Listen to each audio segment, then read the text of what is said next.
Hi, folks, and welcome to Sparkles for Mental Health, Growth in 5 Dimensions. I'm Dr. Christine Sauer, and today I'm really excited to have parenting coach Chinara Crumpton with me. So this show is on how to become your best as a parent and about practical strategies to help your children shine and to grow up to be successful, well-adjusted adults. Welcome, Chinara. Hello. Hi. Thank you, Christine, for inviting me. It's a pleasure. And I know, Chinara, that you're an experienced professional British nanny. And I met you on a recent visit to London in England, where some of my own grandchildren live. And I was impressed by your caring attitude towards my own grandkids and your skill of guiding them to do what was needed in the situation, being firm, consistent, without causing too much upset and screaming and fights that are so common in our families today. And I had the same when my kids were small. We didn't have a nanny, we should have. And I remember thinking, I wish I would have had Chinara as a nanny when my own kids were young. So we got talking, and I found out that you're really well educated, have studied early childhood education, psychology, and that you have a passion for sharing all your knowledge with the world. So here we are today, starting to help a wider audience raise healthier, happier children to become a genius, as you say. Now, let's explain that a little bit more. Chinara, what do you mean when you say any child can be a genius? Well, interesting. So when somebody says genius, people automatically assume it's a child with brilliant academic achievements or very high IQ. In my terms, in my perception, that isn't a description of a genius child or genius person. So genius is somebody who is so brilliant at what he or she is doing because he or she found what his passion is. And how do you do that? By doing correct, right parenting, by taking care of the child and letting him find a passion. And that is genius, because that person, that little person who becomes a big person in adulthood, he's going to be so loving his life. He is going to be so passionate about everything. He's going to think whole world loves him and he loves back. So that is genius in my term. And I've heard you say that those children, they can't help but become successful because, as you said, they're so passionate. Now, yes. Some people say, oh, my child is just too stupid, or it has challenges like a disability, ADHD, or is autistic. Have you any experience with those children, and what happened to them? Oh, yes. So when I say genius, the child has to shine. And in my 3 decades of experience, what I realized that, and what I saw, that children with all kind of conditions can shine. They can be geniuses. I have come across with working in an environment where parents, my employers, they had they were formally diagnosed with ADHD. So a parent had ADHD and the child had ADHD. And Christine, what was amazing, eye-opening for me as well, because I was a young parent myself. I also used to think to be a genius, you have to be born really talented or having a really high IQ and anything. So this parent with ADHD had so much energy, and this multitasking skills are so amazing. So what I learned watching those people, and there were few of them, that if you channel that energy right, if you have intentions right, and if you develop skills, so in our case, as a carer for child, if we help the child to develop skills to channel his skills into something he is very passionate, something he's good at, it's going to be phenomenal. And that's what genius born. The child shines. When I say genius, it means give opportunity to a child to shine. And when he shines, he feels so good about himself. So he feels that he can conquer a world. He can achieve anything he wants. And as I observed, people like that usually able to build life they want, and they are very good socially as well. And they build the life the way they want, because drawdowns of lives, you know, Christine, life is not perfect. It goes up and it goes down. And when it goes down, some people crumble. And they never get up back. They can never rebuild their lives. So people who manage to get the genius in them, they tend to rebuild their lives easier than others. They tend to go back and try again. They don't think, oh, this is it, this is the end of the world, and I never. They tend to have traits of, well, it didn't work this time, so I'm going to do it again. Yeah, I love that, because I always say, the more often you fail, the more likely you are to succeed in the future. And yes. Can you give us an example of someone you know that started or had a really bad start, and everybody thought he would never amount to anything? And for those readers that are or listeners that wonder why you always say that's just a habit that you have adopted because you cared, interestingly, mostly for boys. Isn't that true? Although you had a daughter yourself that you raised to be her genius. So do you know anybody that had a hard start? Yes.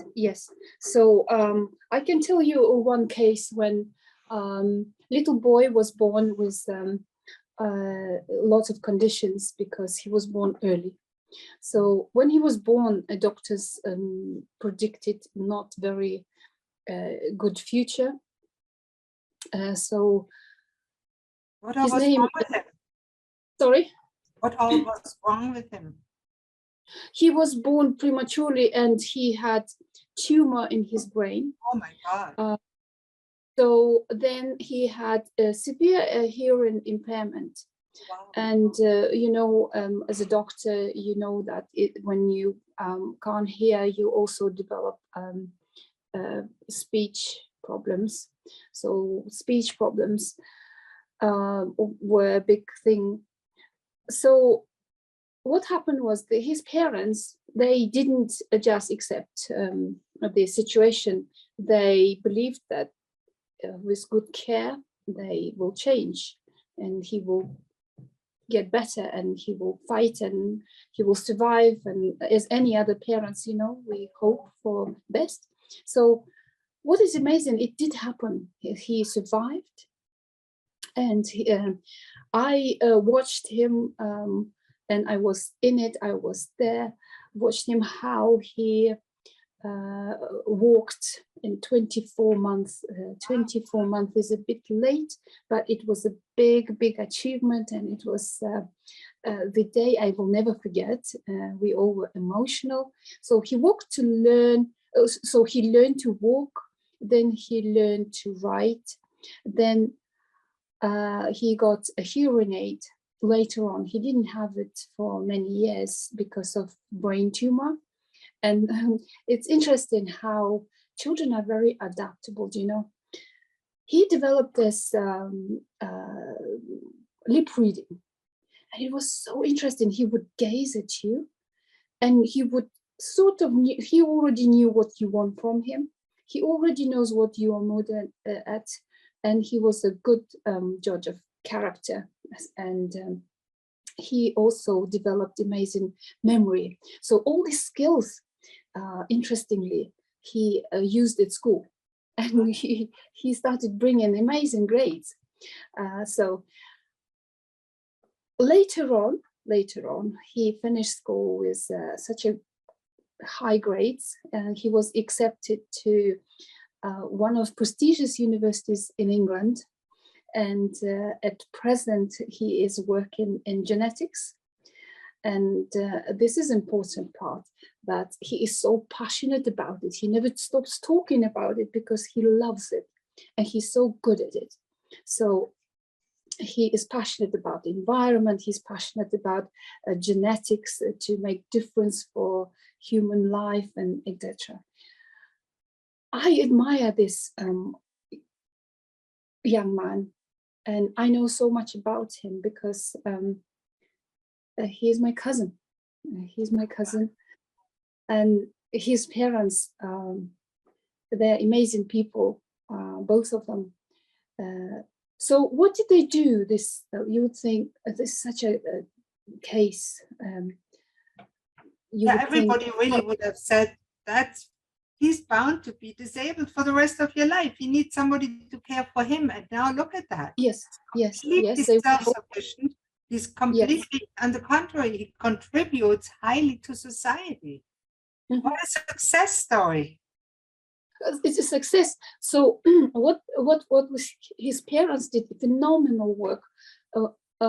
They mastered these parenting skills by using tools. So looking at them, I learned because I wanted to know how did they achieve that. So they used the right type of physiotherapy, etc. But they didn't do anything extra special for this child. They never told him he's disabled. They never gave him any excuses. Oh, you can have, of course you can have because you have disability or because you have never. They were so strict with him. They expected him to do all the chores and homeworks just like other siblings.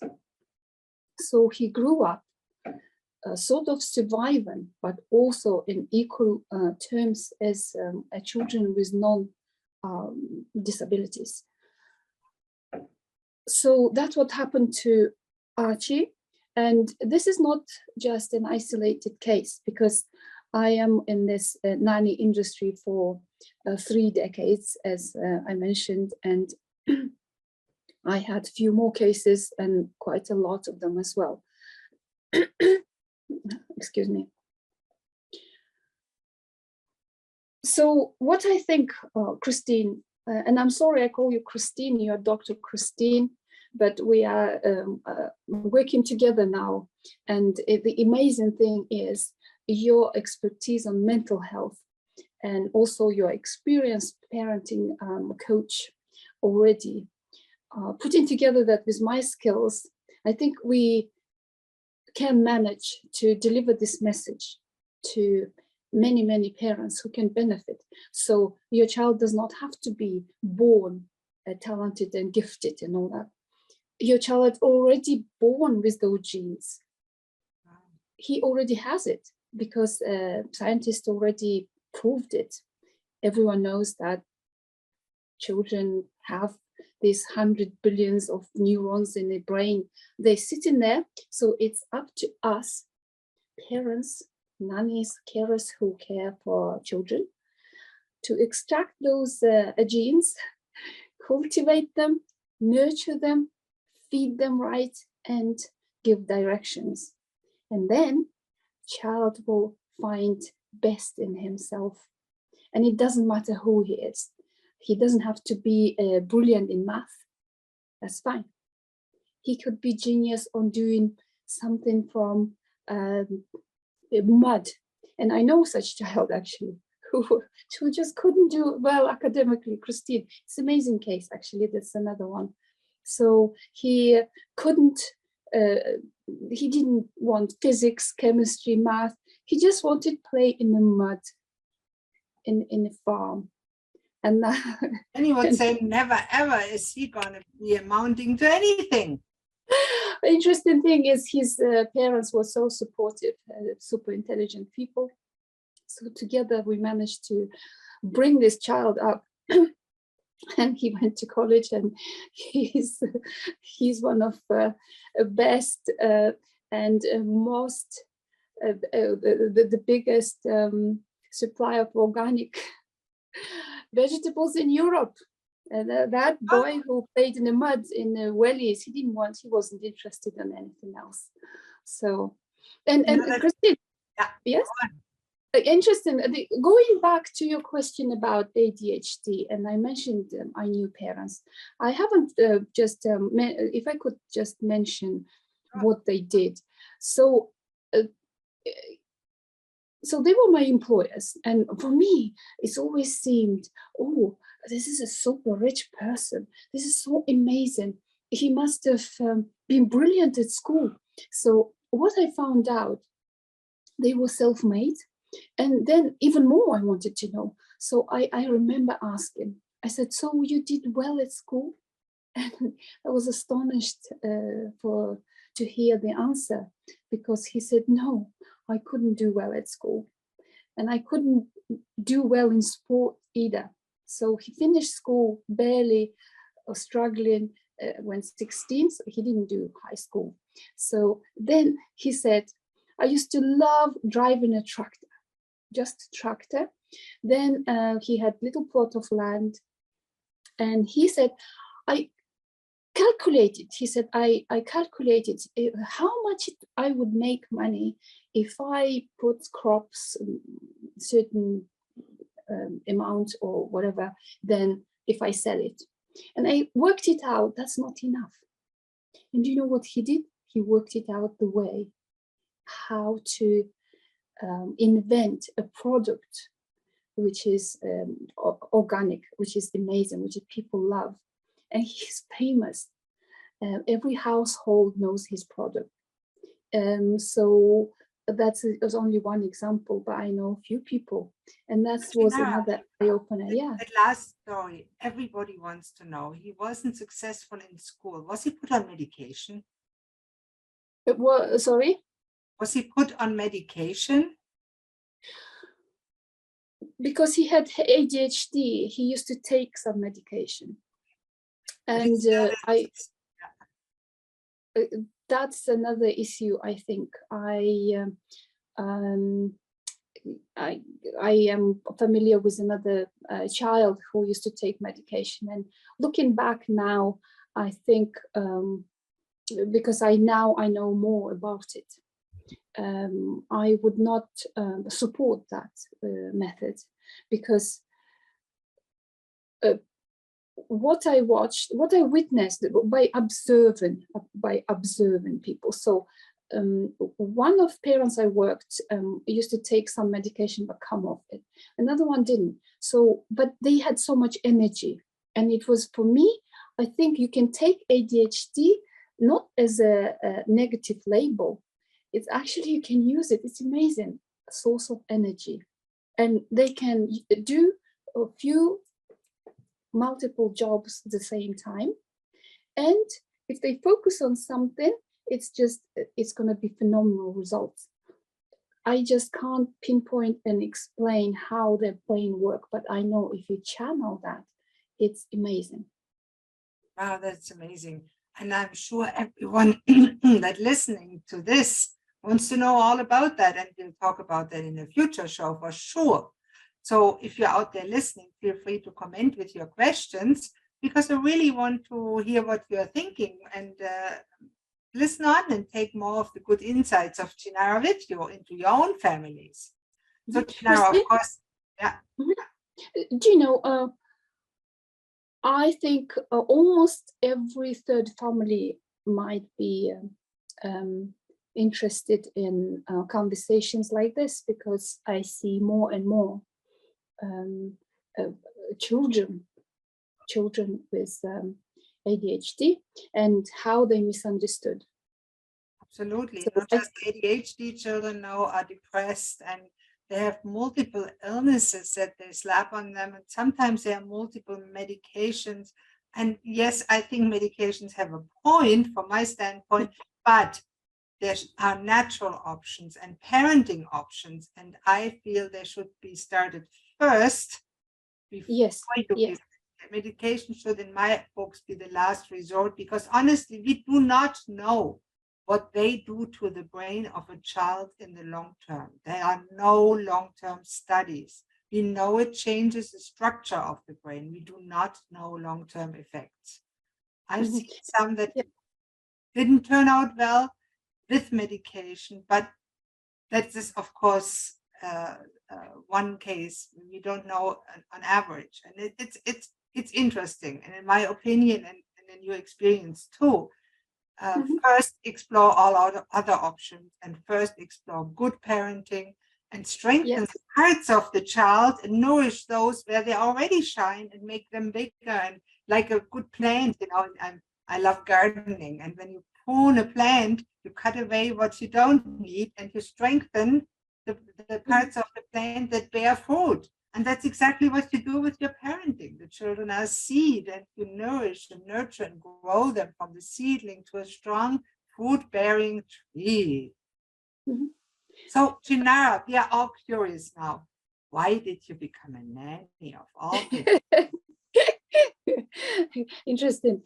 People do ask me, because I think I radiate this amazing energy, which they even get a little bit envious, I think, because I have so much energy. I love it, and I'm 52. But people say, "Oh, we can't believe you're 52." I think it's because I'm a nanny. I tell you why, because it's amazing, and I tell you how it started. So it's almost accidental, because I'm supposed to be an accountant. So I was a trainee accountant, and I become a mother to my beautiful daughter, and everything changed. So I think universe was gradually, piece by piece, brought things into my life, gently nudged me out of accountancy, because I invested so much into that. So what I did, I'm a young mom, and I have a daughter, and I have to be at home. And I started collecting children from nursery and school, which was nearby.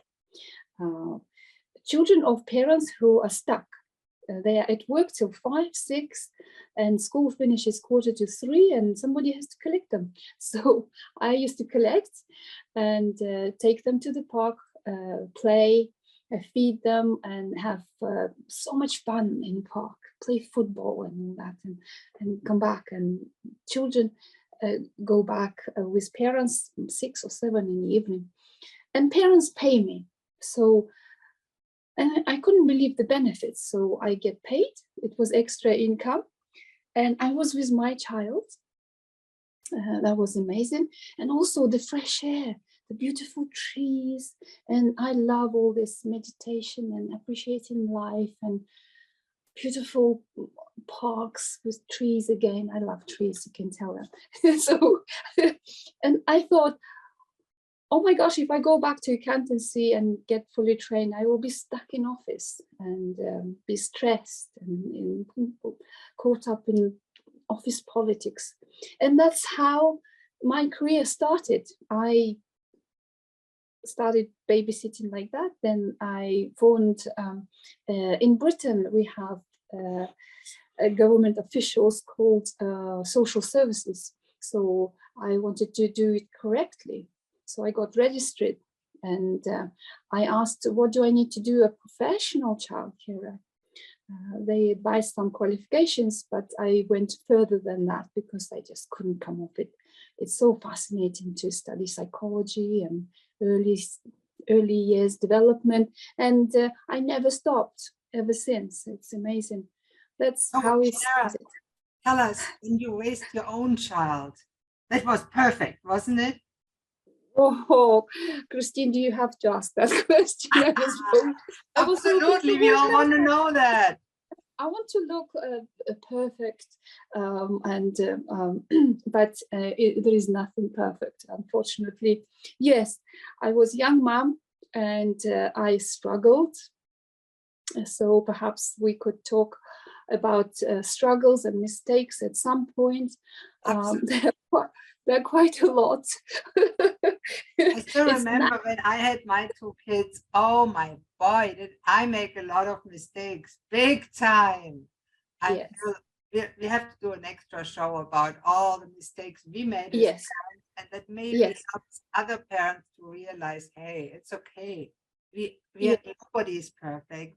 Even if you Yes. know exactly how you should do it, that doesn't mean you are able to actually do it when then the opportunity comes.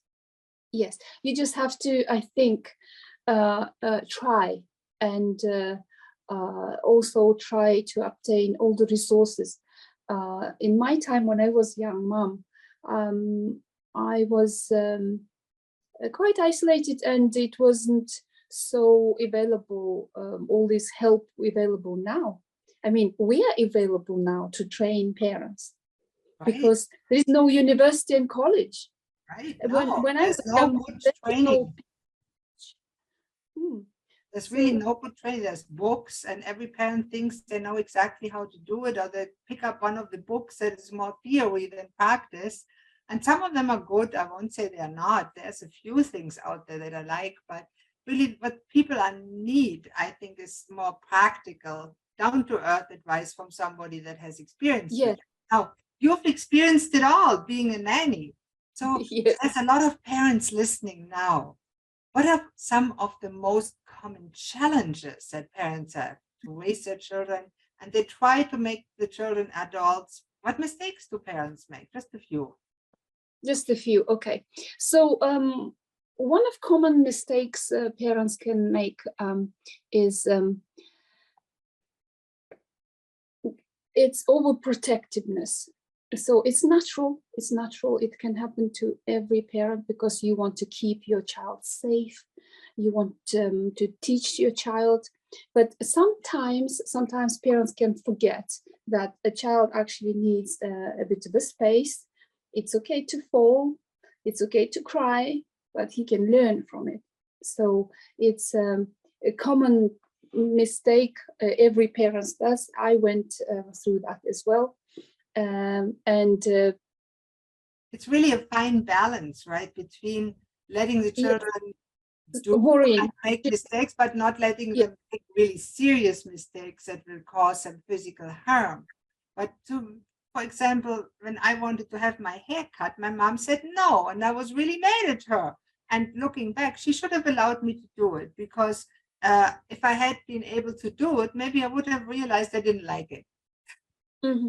Yes. But it wouldn't have been like running across the street being hit by a car. That's something that children, especially small, need to be protected for. I think that there's a balance. Or some kids, Yes. they want to dress themselves, and it's okay to let them, even if they put Yes. clothes on that maybe not match. And I'm sure you've seen that. Yes. Yes. And it's quite stressful for parents knowing what is right, what is wrong, because a lot of parents are first-time parents, and it doesn't really matter if you're second or third time. So it's a lot of emotions involved that is challenging. Yeah.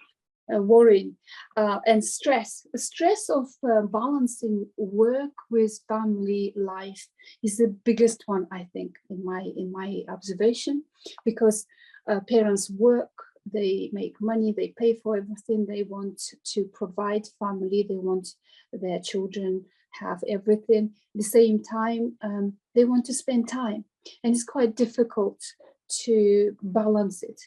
It's I think it's most difficult, that one. Then also, I think you're completely right, because I remember when I was working as a physician, I always felt guilty because I thought I should be home, I should be looking. Now the children are okay, they grow up. But yes, it is a big responsibility, and it's very stressful, and children are experts at pushing your buttons. Oh yes, oh yes. So another thing children's parents struggle with, it's just to catch up on basic sleep. Every parent I know, they're sleep deprived. Do you know? And I always say, you have to have time to sleep. You have to have time to sleep, because if you don't sleep enough, it's a base for all the mental health and bunch of problems. So why they're sleep deprived? Some young parents are so naive. They think, oh, I have a baby and this baby will grow and become 1 year old and 2 years old and he will sleep. No, they never sleep. they get up at 3 years old, 4 years old, they march to parents' bedroom, they wake them up. You can train them. However, because brain is developing and they get sick, various reasons, they keep their parents awake. So they get very sleep deprived. And another stress, I would say, quite important one, the responsibility. I look at parents and I feel, you know, I really feel sorry for them, because so much responsibility, to financial responsibility they have to make sure, then responsibility they have to decide what parenting style they're going to choose, what rules they have to establish in the house, what diet they have, what schools they go, what nanny to hire. Well, you name it, there's a whole list of things they have to take responsibility to make decisions. So it's a lot of things on parents' shoulders. I really admire parents. Sometimes I look at them. But really, parenting has been called one of the hardest jobs in the world, and it is. It is really hard. And I don't know a single parent that hasn't struggled with it at some point, unless they're very irresponsible and don't care. That happens, but very rarely. Most kids want the best. Most parents want the best for their kids. Now, Chinara, I know you worked for affluent families and VIPs, and people are constantly in the eyes of the public and the media. Now, let us regular people on a few insights. How is life in those families? Well, this is interesting, because working for affluent parents is very, very interesting, because not because they have a lot of money, they're humans just like us, they are vulnerable just like us, but they are they have very busy schedules. So they fly frequently. So as a nanny, we have to know where we're flying. We have to know the weather over there. We have to know what clothes to take, lots of packing involved. We need to know if children are vaccinated, how to keep them safe over there. And sometimes it's in very short notice. So I learned to keep my passport always with me. I don't carry it every day, but it's always there, ready, because we can fly in short notice. Also, I tell you quite interesting thing that it can be quite tricky. For example, when you sign a contract for a VIP family, they call them VIP, they're not just affluent. You don't quite understand. Well, I didn't understand. It was 25 pages. What do they say? Well, fine. Okay, confidentiality, I can do that. The rest, whatever. So I signed. So in one case, what happened? A prime minister walked in. We were on Sunday morning. I was in the kitchen. He walked in flip-flops and shorts. I was so speechless, Christine. I didn't know, and the first thing I thought, okay, what's the protocol? What's the protocol? What do I need to do? I thought, Christine, the prime minister in the kitchen, iPhone, snap photo. Yes, and you know, of the sun. He was in country residence, and the voice in my head was saying, why is he in flip-flops? Prime ministers don't wear flip-flops. They don't walk in. And I was like, oh, come on, you shut up. What do I do now? And I thought, shall I say an old traditional English, nice weather, isn't it, Prime Minister? or shall I say, how do you do, Prime Minister? Oh, and by the time I was thinking, I stayed mute, and he made his coffee and left. So then I remembered afterwards that the protocol is too funny.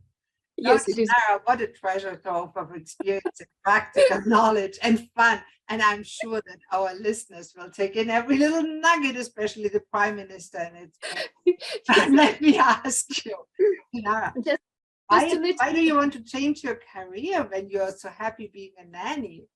What prompted you to become a coach at this stage of your life? So this is an interesting journey for me, Christine, because I learned so much by working as a nanny. I learned so much about children, about parents, and this expertise on bringing up children, on parenting, is most complex. So I worked for people who make money, who run the empires, who are so wealthy or so talented, etc.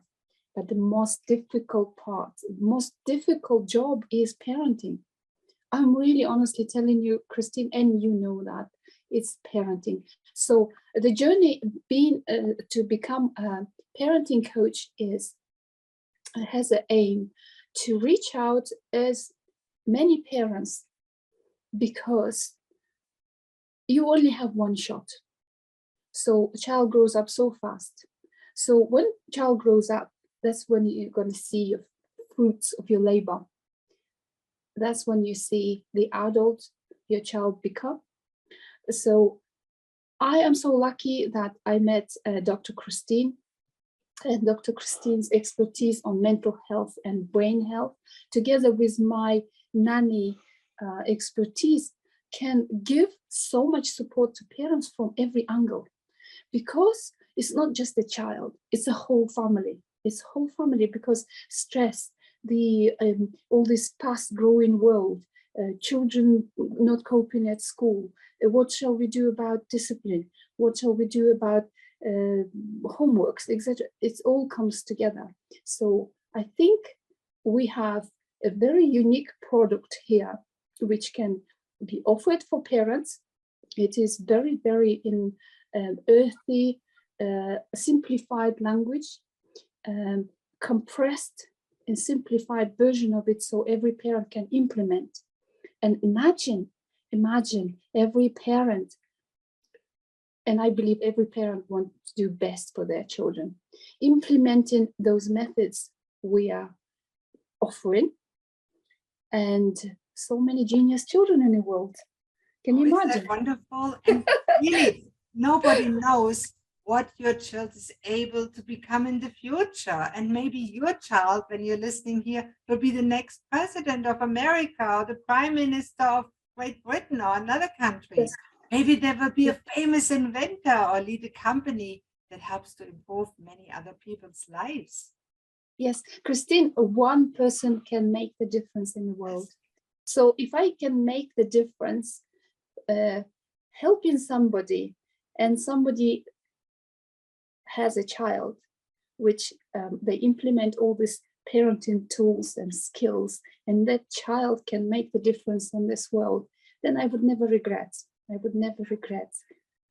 Yeah, I agree. It's always a good idea to invest in our children, because they are our future. Yes, yes, and that's the best investment on your children. It's because I'm a parent, I know, and you're a parent, Christine. We are all in the same boat. I'm not just saying because I read books or something. No, I know how hard it is. And I wish when I was mom, I had all that support. Yeah, me too. And, yes. I wish I had a nanny, Chinara, honestly. That would be amazing. Chinara, you're calling your method of parenting tiger parenting. That's also the name of your website. What does tiger parenting mean to you? Well, originally I'm from Central Asia, where mountain chain goes through there, from amazing place where some amazing people live there. They believe in culture, they believe in traditions, and parents feel respected by children, and they have certain methods of bringing up their children. So we call it tiger parenting, because tiger parenting is a method of parenting where discipline is enforced to very disciplinarian. So they expect child to do well. And there are lots of benefits of it. I only realized that when I was a teenager, I used to resent, but moving to West, and I moved when I was young, I've realized the benefits of tiger parenting, which lack in Western world. So in Western world, being a parent myself, I faced with a system where a very liberal and permissive parenting. And I watched the whole generation of young people who grow up. They don't know what they're good at. They don't know how to make money. They don't know how to support themselves. Plus, they have no respect to parents. And I had to examine all that, what happened here. So Dr. Christine and I, we put this system together, which was, I was trying for some time. So I call it tiger parenting, where East meets West. So I love that. Yes, because this is tiger parenting where it's very disciplinarian, okay? And Western, if you ask my daughter, one day I'm going to ask my daughter to make a video for us. So she's an amazing adult now. It's just, you're going to love her. So Yes. she was brought up under a system where I was disciplinarian and her father is English. Her father used to say, hold on a moment. She said she doesn't want to be a plastic surgeon. How about if we ask what she wants? And she said, I like mathematics. So she had to choose it. But I wanted her to be a plastic surgeon. Plastic surgeon, and I thought there's nothing wrong with it. But what I like in Western system, they actually ask children. They ask children, if child doesn't want to play violin, they're not going to force him. They actually listen to children, which is very nice, very good, healthy. And that is in our program as well, how to listen to a child. So tiger parenting is an amazing program. Please, please implement it to your families. And we have an amazing gift. Dr. Christine and I, we have an amazing gift to give it to you for free, which you can download. And Dr. Christine can tell you where. So I love it. I love it. And I genuinely want every parent uses those methods, because you listen to your child, you respect your child, you feel respected, your child is genius, your child grows up into amazing individual in future, independent, happy. He has so many skills and passionate. Well, what more do you need? Healthy in mind and body.